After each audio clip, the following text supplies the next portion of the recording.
So, yo, jump up.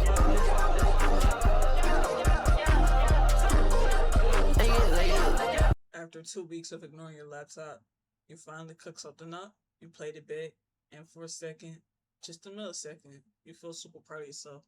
Then something shifted underneath you. Started thinking about who might have heard it or who might not like it, huh? Just like that, you're already about to rename the FOP a keyboard slam and call it a day. That inequality problem, that shame, what shame does best, breaking down your confidence. There's this unspoken thing in the pride community. I feel like people never really try new things because we don't want to look like we don't know what the fuck we doing. But perfectionism is just shame in disguise. If it's not broken, then don't fix it. You're not trying to make it better. You're trying to make sure that nobody has something to say about it. Here's the thing. Shame begins when you repress what you already feel inside. You already know something feels good, but you won't let yourself believe it. Have you ever finished something and immediately wanted to take it back? Drop it in the comments. It ain't really about skill or capability. It's about being seen as somebody who isn't good enough. You take out what makes it different and you keep fixing it and fixing it. So the original feeling is gone and what's left is a ghost in the shell. Something that sounds safe or something that sounds like everybody else. Because everybody else feels safer than you. What if your protection was actually hindering you? I'm gonna make something right now with no expectations, no stopping, no deleting. Whatever comes out, just come out, and we'll see what comes of it. The file that got corrupted, but I'm still gonna push out this vibe for you guys and keep pushing. So the first thing we're gonna start with is the drums separately, and then we're gonna do the melody separately. We're gonna bring it all together. Then from there, I'm gonna show you guys the mixing and arrangement that I did. So the first instrument is the 808.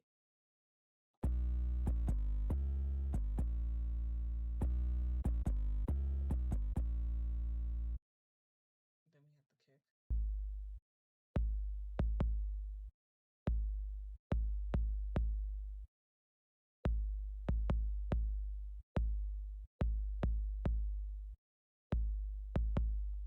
Next, we're gonna get into the claps and snares, and I'm gonna show you how that sounds and then the creative process.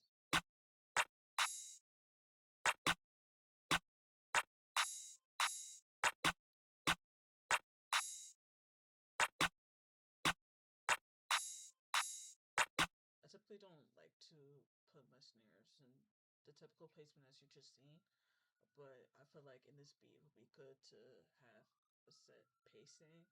So the next elements that we're gonna get into is the sound effects, perks, and hi-hats.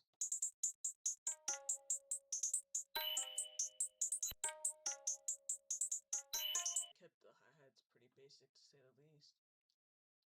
Here are the drums played together in full.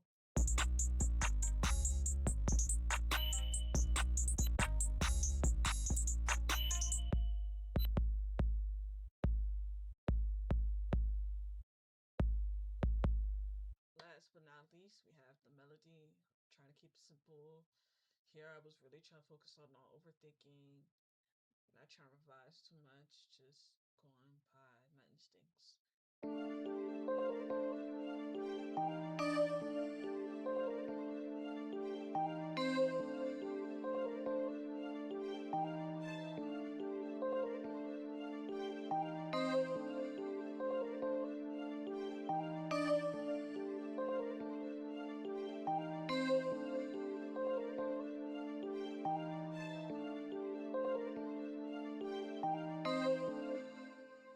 Next, I'm gonna show y'all my mixing process for this beat.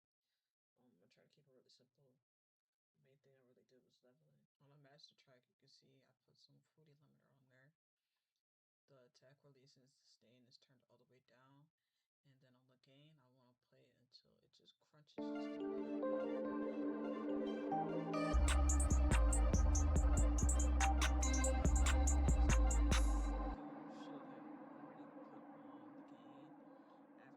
already finished your leveling crew project. I did a separate mixer track here. I'm just initially going to get into just the leveling. As you can see, not any of the elements are too loud. You really want to pay attention to how each sound sounds against the other one. Try to solo out like the drums and the melody to see if you have like any harsh frequencies coming out. As soon as I like solo out the drums, I pretty much check the snare to see if it's being too loud. If it is, I try to pitch it down a little bit. And in comparison to the hi-hat, I try not to make it too loud. Obviously, the snare should be a little bit lower than a hi-hat, but right here in this beat, I have it at the same level. As far as that goes, I really don't try to add too many effects. As you can see, I did put some shimmer on the bell, but and gross beat. But as you can see, other than that, there's really nothing in here to add. That's pretty much it for my mix. I'm not even gonna lie.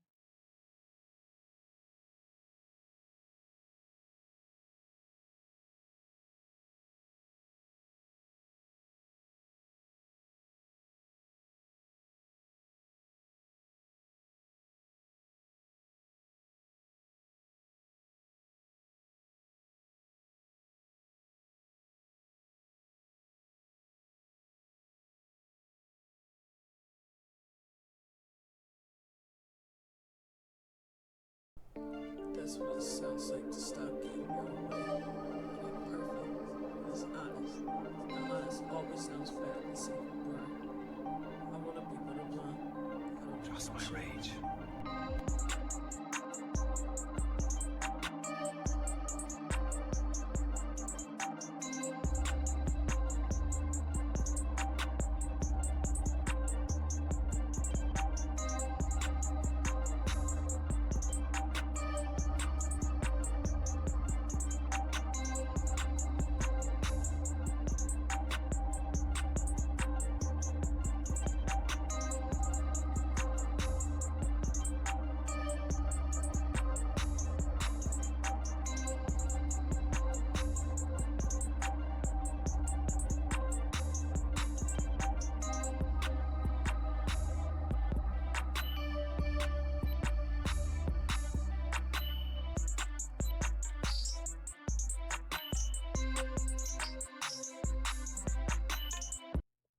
Before you wrap up using your doll for the day, I would ask this. When did you start believing that your work wasn't good enough? Because that didn't come from you creating it. That came from somewhere else, somewhere deeper. And until you find it, you'll always keep fixing things that are broken. I've been thinking, what if the beat you've been calling ads ain't even that bad at all? What if you just don't have the right prescription to see it? In the next session, we go change that. Try to make one thing and don't fix it. Leave it unfinished, imperfect, whatever it is. Just let it exist. Hear what happens when you stop judging it and tell me what that felt like. Man, stay creative, stay inspired, and always find something to be proud of. I'll see y'all in the next one now.